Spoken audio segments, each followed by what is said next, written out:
Growing up, I always struggled with fitting in. I was the shy kid that took some warming up to people before I could trust them enough to let them in my Cancerian shell. It's interesting, though, to reflect back on. I seemed to be accepted into most social circles, but I never truly felt like I fit in anywhere.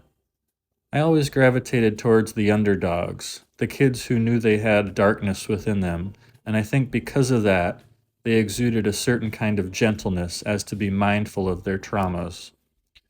They knew how easy it was to inflict pain on others, so they chose differently. They chose to be kind instead of insensitive. They chose to talk about their feelings instead of react towards them. I didn't know this when I was young, but what we were doing was helping each other heal by acknowledging these wounds, and we held space for each other.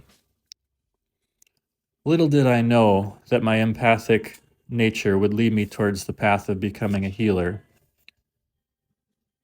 It's important to know that the inner triggers, the inner battles are constantly at play. When we become self aware enough to realize it, we have to learn to choose differently to create a new outcome.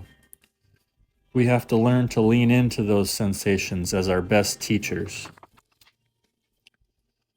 I've come to believe that all that inner darkness, all that struggle and strife is really just our inner child crying out for attention.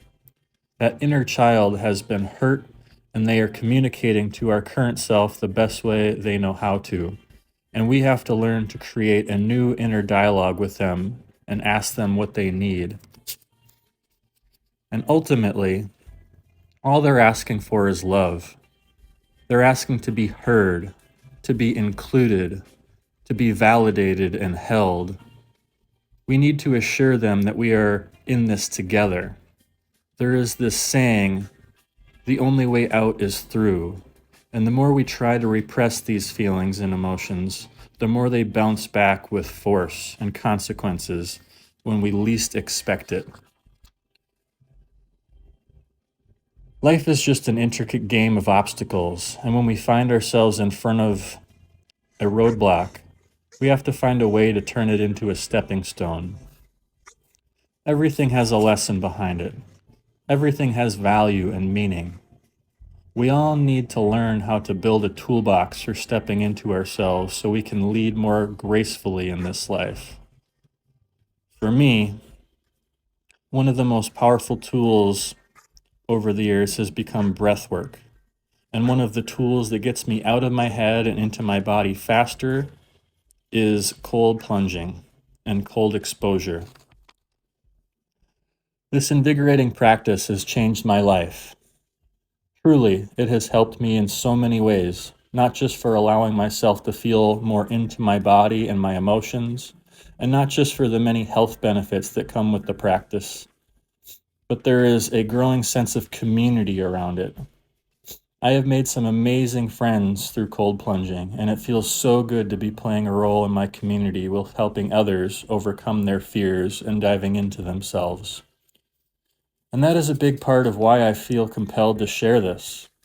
I dream of the whole world leaning in and finding the benefits of these powerful tools that have helped me so deeply.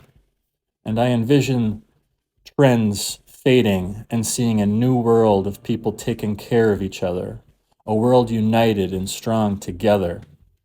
But we can't take care of anyone if we don't first take care of ourselves.